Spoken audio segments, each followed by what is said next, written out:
కేవలం ప్రభుత్వం అబద్ధాలు ప్రచారం చేస్తూ ప్రజలలో ఒక గందరగోళాన్ని సృష్టిస్తూ దాంతో కాలం గడుపుకోవాలని చెప్పి ప్రయత్నం చేస్తున్నట్టుగా మేము చూస్తూ ఉన్నాం. ఎందుకంటే చాలా స్పష్టంగా మేము వస్తామని చెప్పినాం. మంత్రి గారు చర్చకు రమ్మని చెప్పి అప్పుల మీద చర్చకు రమ్మని చెప్పి సవాల్ విసిరిండు. లేదు తెలంగాణ భవన్కే వస్తామని చెప్పిండు. తెలంగాణ భవన్కి రమ్మని చెప్పి స్వాగతం చెప్పినాం. కాదు సోమాజిగూడ ప్రెస్ క్లబ్ అన్నారు. సోమాజిగూడ ప్రెస్ క్లబ్కి వస్తామని చెప్పేసి బయలుదేరితే మమ్మల్ని ఆ గేట్ నుంచి బయటికి రాకముందు అరెస్టులు చేస్తూ ఉన్నారు. అంటే తర్వాత మళ్ళీ గన్ పార్క్ అంటా ఉన్నారు. అంటే ఎప్పుడైతే మేము వస్తామని చెప్పినామో లెక్కలు తీసుకొని హరీష్ రావు గారు గతంలో ఆర్థిక మంత్రిగా చేసినారు కాబట్టి వారి దగ్గర లెక్కలతో సహా అప్పుల మీద ఏ పరిస్థితిలో వచ్చినాయి, ఎంత అప్పు, ఏం సంగతి అనేది ప్రతి ఒక్కటి కూడా వచ్చి మేము చెప్తాం, డిస్కస్ చేద్దామని చెప్పేసరికి పారిపోయారు. ఈరోజు ఇవాళ సవాలు విసరడం ఎందుకు, సతికిల పడటం ఎందుకు? ఇవాళ కేవలం రాష్ట్ర ప్రభుత్వం పూర్తిగా డిఫెన్స్లో పడిపోయింది. ఇవాళ మీడియా మిత్రులను అడిగినా కూడా, ఇంటెలిజెన్స్ వాళ్ళని అడిగినా, బయట వాళ్ళని అడిగినా కూడా ఇవాళ ప్రభుత్వం ఏదైతే మంత్రి ఛాలెంజ్ విసిరాడో ఆ ఛాలెంజ్కి దానికి తగ్గట్టు నిలబడలేదు.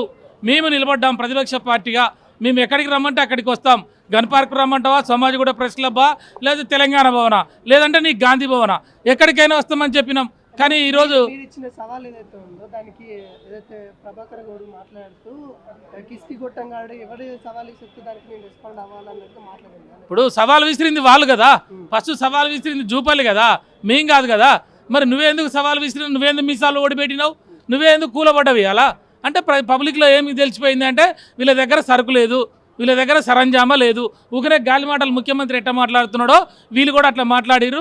తీరా వచ్చేసరికి హరీష్ రావు గారు, ఆర్ఎస్ ప్రవీణ్ కుమార్ గారు, అదేవిధంగా శ్రీనివాస్ గౌడ్ గారు, మా నాయకులందరూ బయలుదేరేసరికి ఇలా పారిపోయారు దొంగలాగా. నువ్వు ఫస్ట్ కేసీఆర్ తోటి మాట్లాడలేదు కదా, ఫస్ట్ కేసీఆర్కి సవాల్ విసిరలే. నువ్వేం ఆర్ఎస్ ప్రవీణ్ గారు సవాల్ విసిరి చలో నేను వస్తే తెలంగాణ భవన్కే అన్నావు. తెలంగాణ భవన్లో మేము ఉంటాం రా అంటే హరీష్ రావు గారు ఉండాలన్నావు. హరీష్ రావు గారు ఉన్నారు.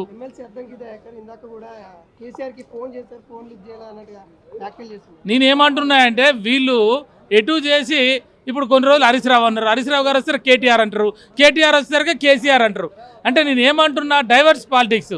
నీకు దమ్ము ధైర్యం ఉంటే నీ గాంధీ భవన్లో మేమే వస్తాం. మా కేటీఆర్ వస్తాడు, మా హరీష్ రావు గారు వస్తారు, మా ఆర్ఎస్ ప్రవీణ్ కుమార్ వస్తారు.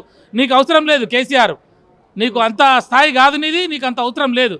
మా వాళ్ళు అడిగేదానికి సమాధానం చెప్పు. మేము ఏడికి రావాలని వస్తాం, మేము ఆన్సర్ ఇస్తాం. మీరు ఏం చేసిర్రు ఈ 2 సంవత్సరాలు, ఈ 2.5 సంవత్సరాల మీరు ఎంత అప్పు చేసిర్రు, ఏం కట్టిర్రు? ఒక బ్రిడ్జి కట్టిరా, లేకపోతే ఒక ప్రాజెక్టు కట్టిరా, లేకపోతే ఒక మంచి పని చేసిరా, రైతులకు రైతు బంధు ఇచ్చిరా, రైతు బీమా ఇచ్చిరా, స్కాలర్షిప్లు ఇచ్చారా? మంత్రులకు కాల్ చేశారంటారు కదా, అక్కడ ఎమ్మెల్సీ అద్దెకి దగ్గర కూడా కేసీఆర్కి కాల్ చేశారంట. కేసీఆర్ చాలా బిజీగా ఉన్నారు అన్నట్టుగా వ్యాఖ్యలు చేస్తున్నారు కదా. నేనేమంటున్నా, కేసీఆర్కి ఇందులో ప్రమేయం లేదు కదా. కేసీఆర్ సవాల్ విసిరలే కదా, కేసీఆర్ వస్తాడని చెప్పలేదు కదా. నువ్వు సవాలు విసిరింది మంత్రి జూపల్లి. నువ్వు ఇక్కడికి వస్తా అని చెప్పి నువ్వు దొంగలాగా పారిపోతున్నావు కాబట్టి హరీష్ అన్న ఫోన్ చేసిండు. 30 ఫోన్లు చేసి 3 మంత్రులు చేసినా ఒక్కరికి కూడా దిక్కు దివాన్ లేదు. హరీష్ రావు వస్తున్నట్టునే పరారు అయిపోయినా మీరు. కేసీఆర్ని ఏం తట్టుకుంటారు మీరు? కేటీఆర్ వస్తుందంటే కనీసం గేటు బయట పెట్టకుండా అరెస్ట్ చేసిన వాళ్ళని పరామర్శిస్తానంటే కేటీఆర్ని అరెస్ట్ చేస్తారు. ఇలా మంది మాగదులను పెట్టుకొని, పోలీసులను పెట్టుకొని ఇలా మా తెలంగాణ భవన్కి వచ్చి మేము బయటకు వస్తానంటే మీరు ఎందుకు పారిపోయారు? ఇవాళ సింహం వస్తుందంటే గుంటనక్కలు పారిపోయినట్టు పారిపోయారుగా ఈరోజు కాంగ్రెస్ నాయకులు. రేపు ఇంకా కేసీఆర్ వస్తే ఇదే మొత్తం బంజారాయిల్స్ మొత్తం కూడా ఈ కాంగ్రెస్ నాయకులు, మంత్రులు, ఎమ్మెల్యేలు మొత్తం కూడా మన గుంటనక్కలు పరారైనట్టు పరారయ్యే పరిస్థితి వస్తుంది. అది ఏంటంటే కేసీఆర్ అనేది ఒక సింహం లాంటిది. సింహం సింగిల్గా వస్తుంది. కొన్ని రోజుల తర్వాత వచ్చినా సింహం ఎప్పుడు వేటాడదు. సింహం ఎప్పుడు వేటాడాలో అప్పుడే వేటాడుతుంది. వేటాడినప్పుడు తనకు కావాల్సింది ఏదో తీసుకొని మళ్ళీ రెస్ట్ తీసుకుంటుంది. కేసీఆర్ కూడా సింహం లాంటోడు. కాంగ్రెస్ పార్టీ నాయకులంతా కూడా గుంటల లెక్క లాంటోళ్ళు. సింహం వచ్చిన రోజున ఈ గుంట లెక్కలు ఈ బంజారాయిల్స్ రోడ్ల మీద పరిగెడతాయని చెప్పి మేము తెలియజేస్తా ఉన్నాం.